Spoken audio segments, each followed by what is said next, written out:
Hey YouTube, welcome back to Tinker with Tools. Tonight we are going to be talking about the latest and greatest from Bosch. That is going to be this 18 volt Profactor hammer drill. So let's get right into it on Tinker with Tools.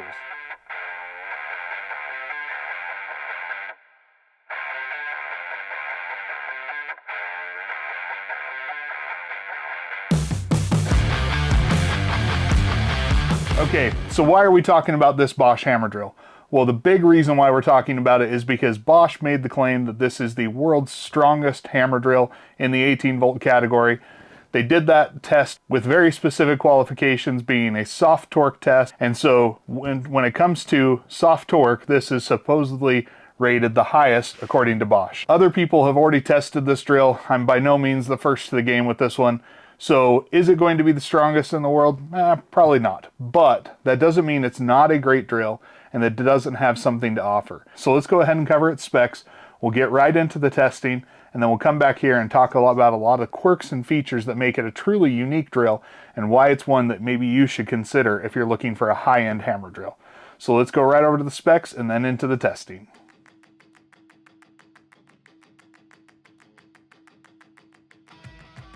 Alright, so for the purpose of our testing tonight, we are going to be testing two different drills from Bosch. This is the predecessor for their strongest drill. It's model number GSB 18V975C. Because I've only got one of the 8 amp hour batteries, this is going to be running a fully charged 4 amp hour battery. Still gives it pretty decent performance, but there's just a big performance gap between the tools already. So for the big drill, this is the GSB 18V1330C. This one is going to be running a fully charged 8 amp hour core battery. To start everything out, we are going to be in drill mode, and we are going to be running speed 2 on both tools. All right, so first we are starting with the 975C in speed 2 with the 5-inch specs. All right, now with the 1330C. It is a much stronger drill. Okay, moving right on to a 6-inch specs. All right, now with the 975. With that 975, you already saw kind of a slowing down as we move to a larger fastener. Just as a note, I am doing this with the kickback control off. It just makes it so there's not a cutout if the drill even just shifts slightly. All right, and now with a 5-inch power lag, first with the 975, and now a 5-inch power lag with the 1330. All right, and so now we have a 6-inch timber lock with the 975 first. All right, and now the 1330C. All right, now moving right on to a 8-inch timber lock, first with the 975. Okay, we did get a cutout, so we'll give it a second pull in speed 2. Okay, it did finish in speed 2. We are gonna have to drop down sooner rather than later with that one. And now a 8-inch with the 1330C. And the difference there that you're gonna see with a 4 amp hour battery on that 975, I feel like we're starting to reach the extent of what you can do in speed 2. A little snafu with the recording on the drill testing, so we are going to be repeating it today. Different day, same test. So we are starting out with the 975, and we are going to be starting with the 1-inch Diablo Speed Demon bit. That was a complete hole. And now the 1330 with the 1-inch Diablo Speed Demon. All right, and now the 1-inch spider bit with the 975. Okay, we are getting a cutout with the 975. We'll kick down to 1 and continue. So now with the 1330, we are still in speed 2. All right, and now we are going to be going with the 975 with the 1.25" spider bit in speed 1.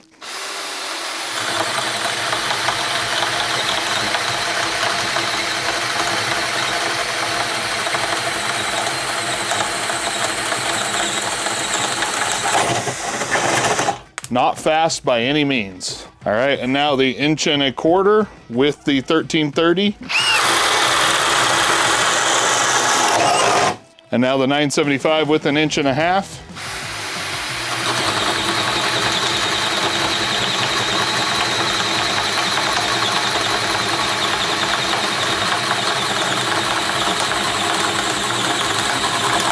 Okay, as it broke through, the anti-kickback did kick in there. Now with our D1330, the 1.5 inches.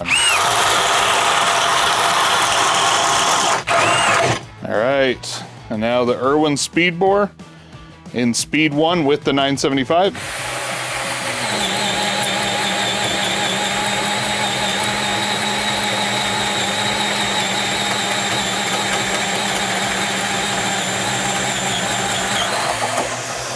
All right, and now the mighty 1330 with the 1.75 inch Irwin speed bore.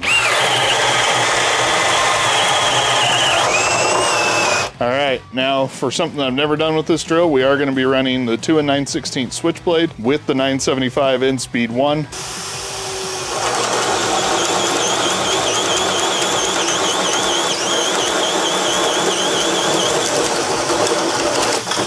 And now our final test with the 1330.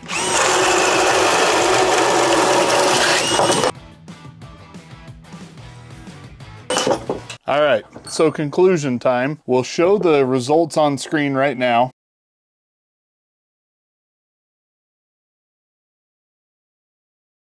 And with those results, I'll give some final thoughts about the 975. It is a well-built quality tool, but the performance is underwhelming. Up until you get to that professional line, the performance just doesn't deliver on par with what you'd expect from another tool brand or in this price point. Now, let's start covering the 1330, the real reason why we're making this today. This drill is impressive, even if the numbers don't put it at the top of the pack. Everything I said about the 975, about it being well-built and robust and everything, it does back that up, and then it actually performs in that top tier of drills, even if it doesn't come at the very top of that. And the Profactor changes that have been made here, or the bi-turbo motor that they have on here now versus just a standard brushless motor, the new bi-turbo is what they're calling it, it is an impressive drill. Now that doesn't mean that there's not some cons about this. We'll cover those real quickly. It is a massive drill. Weight-wise, with this 8 amp hour battery, it is big. It's over 6 pounds, and it's a big, heavy drill. I have had some instances where driving that 2 9/16 bit, one day it'll do it, the other day it kind of fails halfway through. You really just have to let the bit do the work for it. And unfortunately, with some of the other bigger name tools, you don't have to say that. You're not saying that it can't do it on this level or you have to do it a certain way. And that's kind of where it separates out. Now, there's still some stuff that we've yet to talk about with this tool that does give it a lot of reason to look at it. And that mostly is surrounding the control panel. So first off, with that control panel, right from the tool, out of the box, you can turn kickback on and off with the push of a button. And there's an indicator light that lets you know if it is on or off. A lot of tools have a way to defeat the kickback control, or I should say some do, but it's usually a little bit more technical than an on-off switch right on the tool. The next thing is the thing that truly makes this stand out from the main line of tools that you see out there today, sold at hardware stores or online, is this angle finder feature that you have here. So right out of the box, you have a 45 and a 60-degree angle that when I have the tool setting down here on the table, if I set it to that 45, there's a light up here that flashes, and once it goes green, then when I tip the tool, it will give me a visual cue of whether or not I'm in there. We'll try and get a close-up of that. And so it is something that's really nice to be able to have on the tool, so you can be able to do that. Now, 45 and 60 is a little bit limiting. I mean, they're common angles, but they're not necessarily the only angle you'd ever want to drill at. Well, that's where the third little icon comes in. When you switch it to the phone, you actually are able to set pretty much any angle that you want to as that angle. You set it in there. Once it's paired with it, the phone will register that's the angle it wants to be at.